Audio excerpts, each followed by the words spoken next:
At the front page of LCN, you find two lamps, one for your source file and one for the processed file. The source lamp indicates various states regarding the file that you're currently working with. I will start importing an audio file that has not been loudness normalized. As you see, the lamp gets yellow, thereby indicating that the audio does not comply with the target loudness that I've set.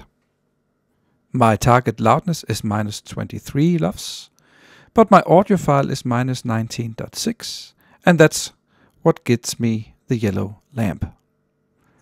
So, this is what happens if I add an audio file that has already been loudness normalized. As you see, the LCN does the measurement, and from the result you learn that the loudness of the audio file matches my target loudness and is therefore okay. And I get a green lamp. Now, what happens if I try to add a file that is not compatible? In this case, I try to add an image, a JPEG picture, and as you see, the lamp turns red and the file is rejected. At the output side, I have my output lamp, the lamp that gives me information on the processed file. As a general rule, the lamp is green if the processed file complies with your target loudness, and it turns yellow if LCN for some reason was not able to adjust your file to the target loudness. I try with the same file as before.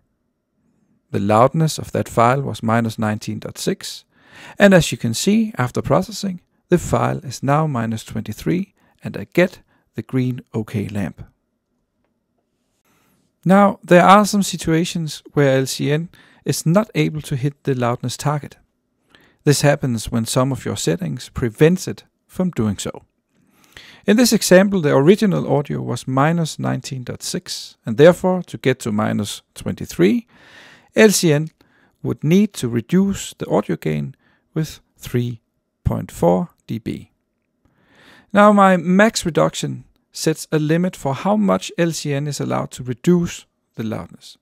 And here, to make an example, I'll set the limit to -1.7 dB. Let's now see what happens.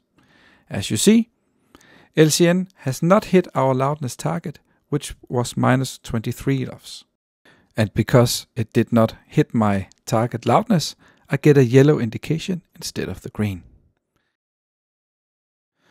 LCN makes sure to name the resulting audio file, the one that's created in your destination folder, with a clear warning in its name, so that you can see that the file does not comply with your target loudness setting.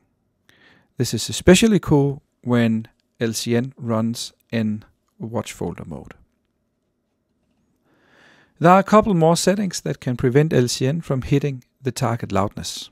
If you set max boost too low, LCN might not be able to make your file comply, and also the S-Max setting can prevent the target loudness to be obtained.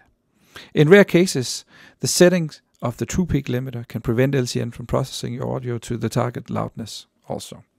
This can happen if your target loudness is very high, -12 LUFS for instance, and the limiter has to work hard.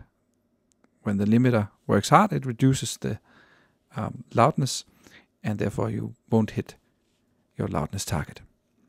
But in far most cases, though, LCN will be able to loudness normalize your audio just fine, and you will get lots of green lights.